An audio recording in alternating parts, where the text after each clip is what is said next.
You know, if you were to ask me 15, 20 years ago if Osiris and Isis was going to have an integral part of your life in the future, I would have said, who the hell's Osiris and Isis?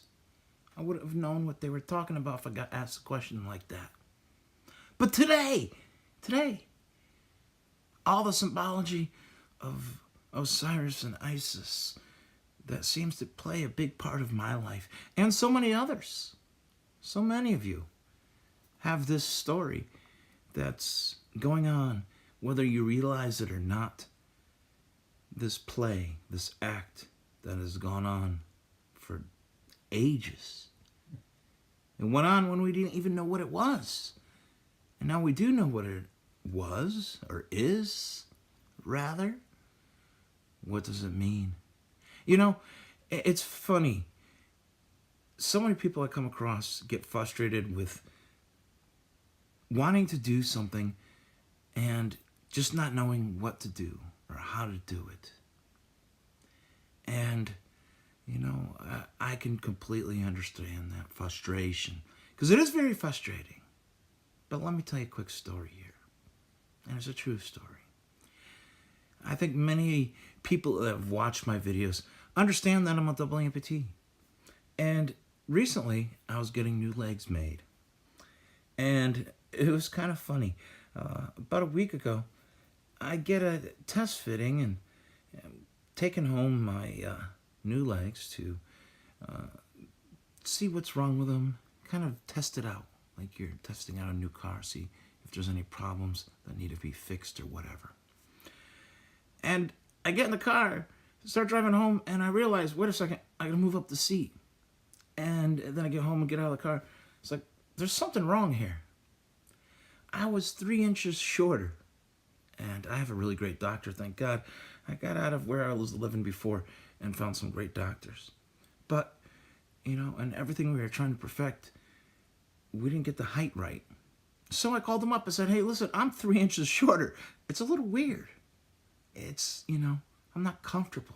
You know, I was always a, you know, not super tall person, but, you know, if you go on that whole thing that, you know, Da Vinci drew with the, you know, the guy, I forgot what it's called, where the guy has his arms and legs spread out. And it's basically what you call your wingspan. You know, your height is the length of fingertip to middle finger with your arms stretched out from across. That's your height. And that's usually how you measure somebody's height and how they usually measure my height. We forgot to do this. So anyways, I call him up and I say, hey, I'm 3 inches shorter. It's just weird. It's not right. I knew there was something wrong. But he orders the parts to, you know, lengthen things up. And we actually agreed that being a little bit shorter is a better thing to do for a lower center of gravity. So we only went back up 2 inches. So I got like a net loss of an inch and a quarter, something like that. Anyways, it's just funny, you know, because yeah, I thought about it. And, you know, how Iris was cut up in pieces and this and that. And I was like, you know, I understand what it's like to be cut in pieces and to have to deal with some of these very unusual life circumstances. But what I don't understand is why so many people are unhappy. And I can understand frustration. That's not easy to deal with, all the things that seem to be just hoarding on top of our shoulders. That weight seems too heavy. But I also realized how lucky I am and how amazingly happy I am with life. And that's what gave me the vigor to always continue to fight, is my actual happiness. You know, so sometimes it sounds like I'm being mean or tough or being an asshole. But people don't realize that's because I love life. And I love the opportunity that I have. But I've also seen how that opportunity is slowly being destroyed. So I understand the potential of a human being in this country where they can go so far. But I also understand the groups of people that don't allow that to happen.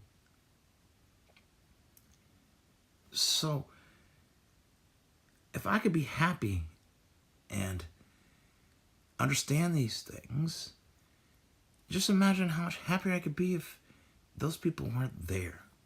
That's the way I look at it. That these Masons, that these different, let's call them Jewish organizations, that's what they are. The ADL, B'nai B'rith, which are Masonic lodges within that type of environment. It's just another secret society that happens to do with an ethnicity, okay? And I understand these people are very racist. I understand they discriminate, especially against people that are disabled. You know, I could never know what it's like to be an African American and the discrimination that they've had against them, or a Muslim American, or an Indian American. I don't understand that kind of discrimination, but I understand the discrimination that I've gotten for just being disabled. And I've seen it. These people are very discriminatory. So despite what the Masons say about their Shriners donating to all kinds of charities that help, they'll help as long as you don't ever try to get where they are, as long as you don't try and achieve. So people do need to understand we are dealing with a very racist group of people, really bigoted pieces of crap out there. But that doesn't mean you can't be happy. You have to find happiness in your own environment, okay? Because you are on this earth for a short time. Why be miserable? Why? It doesn't make sense to me. Once you find some happiness, it gives you the strength to fight more. I find ways, and literally I have to deal with things like, sometimes being a couple inches shorter, and sometimes being a couple inches taller, or whatever it may be. But the life circumstances that I have to deal with, and I can laugh about it, and I can appreciate life. There's no reason why you should be out there so overwhelmed by what's going on that you can't seem to do anything. It's that roadblock that I think a lot of people have, that, they are complacent but miserable, not realizing that by taking that extra step, by fighting a little bit harder, they can actually find happiness in it. By testing those bounds. So many people are scared to say, hey, in public, look at those chemtrails. But until you do things like that, nothing's going to change, You got to think about it. The times that I've stepped up, and I literally don't have feet. And you're not even stepping up and you do. And I'm not trying to rub it in. I'm just saying it's a lot more difficult for me to do it. So why can't you? It would be nice, But it won't stop me from fighting, You have to find a little bit of amusement in all of this.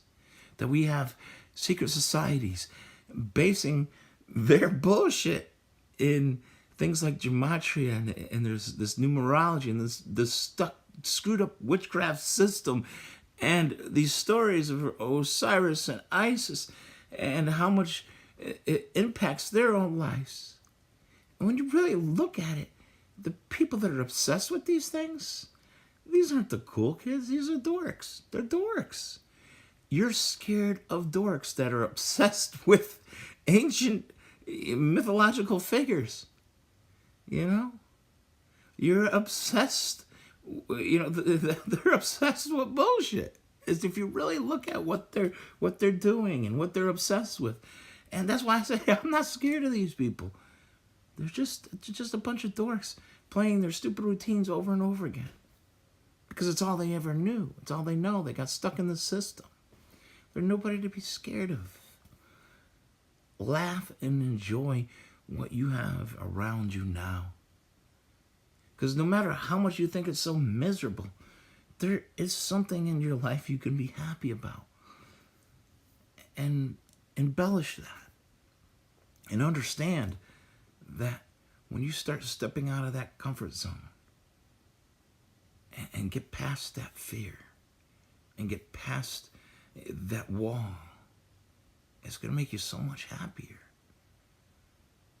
So maybe it might be making videos yourself. Maybe it might be, doing something that seems like it's something you normally wouldn't do. Do it. Do it. Because if I could step up, you sure could too.